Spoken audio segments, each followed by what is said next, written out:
C'est encore une énorme gamelle à laquelle nous venons d'assister. Snapchat s'est complètement effondré en bourse, c'est un cataclysme. On va regarder ça. On va regarder ça pas tellement que l'entreprise Snapchat en soi m'intéresse, mais parce que derrière le crash de Snapchat, donc vous voyez que l'entreprise hier s'est effondrée de 39%, donc c'est gigantesque. Derrière ça, il y a de la psychologie qui est intéressante à étudier pour devenir de meilleurs investisseurs. Mais surtout, l'onde de choc Snapchat pourrait entraîner Google dans sa chute, parce que vous voyez que pendant que Snapchat s'effondrait de 39% hier, Google cédait quand même quelque chose comme, il me semble, 6%. Donc c'est quand même assez intéressant, et on va regarder ce qu'il y a derrière. Pourquoi la forte baisse de Google est liée à l'effondrement de Snapchat? On va voir qu'il y a quelque chose de commun derrière. Alors, on commence par se plonger un petit peu dans l'histoire de Snapchat. Donc vous voyez que si on se met dans le maximum, c'est une entreprise qui, aujourd'hui, vaut moins cher que le jour de son introduction en bourse. Snapchat a été introduit en bourse à 27$ et aujourd'hui Snapchat coûte 9$. Donc vous voyez que c'est... Enfin voilà, il y a vraiment pas moyen de faire de l'argent avec cette entreprise, sauf si vous avez timé le marché. Et vous savez que c'est pour ça que c'est pas le genre d'entreprise dans lesquelles j'investis. Moi, j'investis pas dans des entreprises en me disant je vais l'acheter, je vais faire une plus-value et je vais la revendre. Moi, ce que je cherche, ce sont des entreprises qui sont déjà profitables. C'est des entreprises qui sont déjà profitables, des entreprises qui gagnent de l'argent, et parce qu'elles font des bénéfices, elles peuvent le partager avec leurs actionnaires. C'est ça que je recherche. Alors que quand vous achetez une boîte comme Snapchat, ce sont pas des entreprises qui font rentrer de l'argent, enfin si, c'est des entreprises qui font rentrer de l'argent, mais qui dépensent plus, en tout cas qui perdent plus d'argent qu'elles n'en gagnent. Et donc c'est pour ça que c'est pas avec ce genre d'entreprise qu'on peut gagner de l'argent, sauf si vous êtes un trader. Quand vous êtes un investisseur, il faut regarder des entreprises un peu plus solides, un peu plus établies, mais surtout des entreprises de qualité, c'est-à-dire des entreprises qui ont des revenus et surtout qui font de beaux bénéfices. Et donc quand on regarde l'histoire d'une entreprise comme celle-là, vous voyez que c'est un petit peu calme, et puis au lendemain de la crise du coronavirus, quand le marché se réveille, vous avez un mouvement de FOMO, donc ça c'est typique d'un mouvement de FOMO. Donc vous avez une entreprise qui, elle a fait quoi? Elle a fait x3 à peu près, ouais, elle a fait plus de x3. Vous avez une entreprise comme ça qui fait plus de x3, et donc ça c'est typiquement un mouvement de FOMO. Donc la plupart des investisseurs sont des moutons, donc ça veut dire que une fois qu'ils ont vu leurs amis faire x2, x3, etc., ils se disent moi aussi je veux être de la partie, donc tout le monde rejoint l'action, etc. Et après ça s'effondre complètement. Et de la même manière que les gens ont des mouvements moutonniers à la hausse, ils ont également des mouvements moutonniers à la baisse. Oh ça baisse, etc. Et donc comment est-ce qu'on peut savoir que les gens sont des moutons? Bah sinon vous auriez pas des mouvements comme ça. Le fait qu'il y ait des mouvements comme ça veut dire que les gens achètent quand ça monte, les gens achètent quand ça devient super cher, super intéressant. Ça veut dire qu'il y a plein de gens qui ont acheté dans cette zone-là. Et ça également, ça veut dire qu'il y a plein de gens qui vendent à perte. Donc c'est pour ça, si vous voulez, qu'une manière de devenir un meilleur investisseur, c'est pas de chercher à être intelligent, c'est de chercher à ne pas être stupide. Pourquoi? Parce que vous voyez, c'est très difficile de vous représenter les décisions de quelqu'un d'intelligent. Par définition, voilà, vous pouvez pas être plus intelligent que vous ne l'êtes. Par contre, vous pouvez faire l'effort de vous représenter qu'est-ce que ferait quelqu'un de stupide.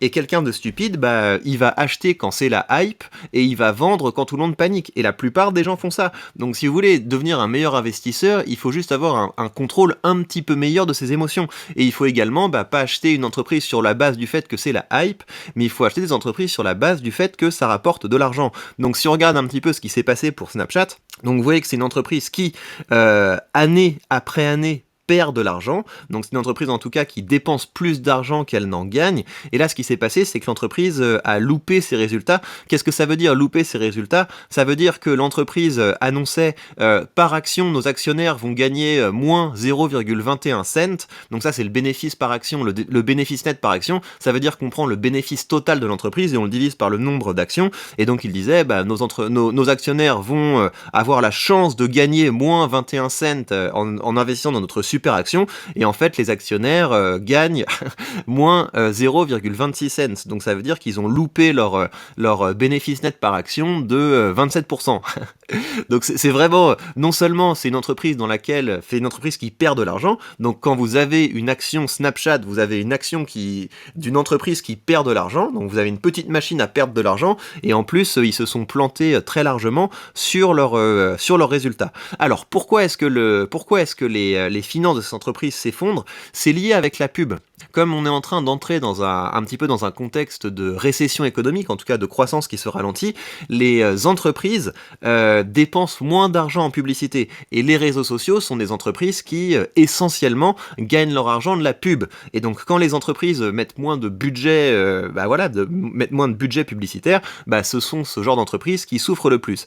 Le groupe connu pour l'application Snapchat et ses filtres de réalité augmentée s'est effondré de plus de 33% à l'ouverture de Wall Street. Il attribue ses résultats médiocres à un environnement économique difficile. Ouais, mais donc en fait, le point, c'est que c'est un environnement économique difficile pour tout le monde. Mais il y a certaines entreprises qui, à peu près quel que soit le contexte économique, gagnent de l'argent. Et c'est ces entreprises que je sélectionne, moi. C'est pour ça que je mets le nez dans les finances des entreprises. Moi, je veux des entreprises quand je veux que par action, les entreprises gagnent de l'argent, que chacune de mes actions soit une machine à me rapporter du cash et pas une machine à me perdre du cash. Et si vous regardez dans mon portefeuille, le portefeuille Bucks que je vous montre régulièrement, dedans, j'ai des entreprises qui gagnent de l'argent. Pas des espèces de trucs tendance où je me dis t'inquiète, ça va monter. Non, ce que je veux qui monte, c'est pas le cours de l'action. Ce que je veux voir monter, c'est l'argent que l'entreprise rapporte. Recul de la publicité en ligne, donc c'est ça qui est intéressant. Snap fait face à un contexte particulièrement difficile selon ses dirigeants, l'incertitude macroéconomique marquée par la guerre en Ukraine, l'inflation et la remontée des taux directeurs des banques centrales, ainsi de certaines entreprises à couper dans leur budget publicitaire. Le groupe dont le siège est situé à Santa Monica près de Los Angeles, faudra que j'aille faire un tour, il y a l'air d'avoir plein de gens sympas là-bas,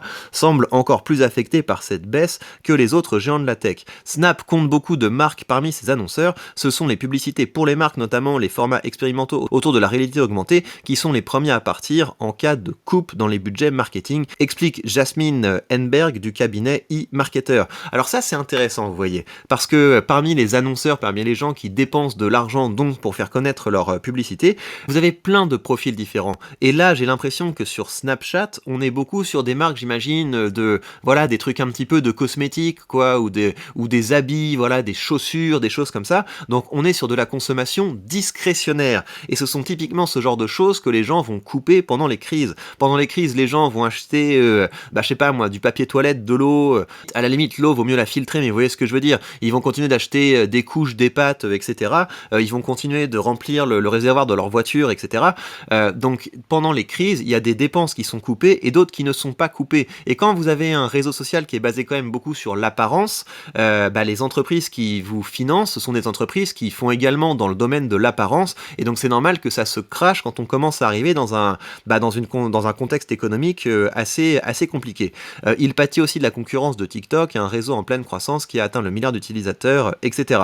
Et donc, vous voyez là pourquoi est-ce que Snapchat s'écroule, parce que les annonceurs qui, de façon privilégiée, vont dépenser de l'argent pour mettre des pubs sur leur réseau, vont être assez durement touchés par la crise et vont commencer à regarder à leurs dépenses et vont diminuer leur budget publicitaire. Alors, je m'attends à ce que Google va publier ses résultats mardi, je pense, dans la soirée après la séance de bourse. Donc je m'attends à ce que Google ait pas des performances ridicules, si vous voulez. Mais le point, c'est que ce qu'il va falloir regarder, c'est la différence entre ce que les investisseurs attendent et ce que Google va annoncer. C'est ça qui est intéressant, c'est l'écart entre les attentes et les résultats.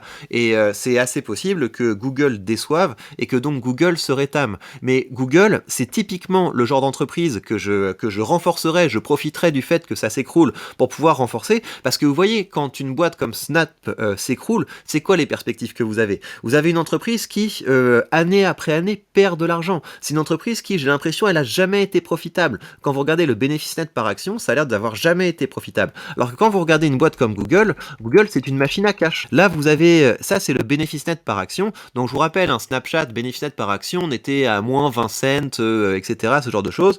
1,62$, 2$, 2,33$, 2,58$, 5,42$, et là ils annoncent 5,46$. Donc quand vous avez une action Google, donc chaque année l'entreprise vous rapporte ça en bénéfice. Donc Google choisit de réinvestir ça pour avoir une croissance plus importante, mais Google peut également utiliser cet argent pour racheter des actions et donc augmenter la part que vous possédez dans l'entreprise, et un jour, on ne sait jamais, peut-être que Google versera un dividende. En tout cas, quand vous avez une action Google, vous avez une machine à cash, par opposition à une machine à perdre du cash. Et c'est ça que j'ai envie d'avoir dans mon portefeuille. Donc si Google déçoit les attentes, ça va pas m'embêter. Ce que je vais regarder, c'est si l'entreprise continue à faire de l'argent, et j'imagine que elle va encaisser cette crise, comme elle va encaisser d'autres crises, mais elle va continuer à faire de l'argent. Et c'est ça que j'ai envie d'avoir dans mon portefeuille. Si vous regardez mon portefeuille, qu'est-ce qu'il y a dedans? Vous avez Air Liquide, vous avez Alphabet, vous avez Apple, vous avez Emerson Electric, Home Depot, Main Street Capital, Merck, Microsoft, Nvidia, Procter Gamble, Realty Income,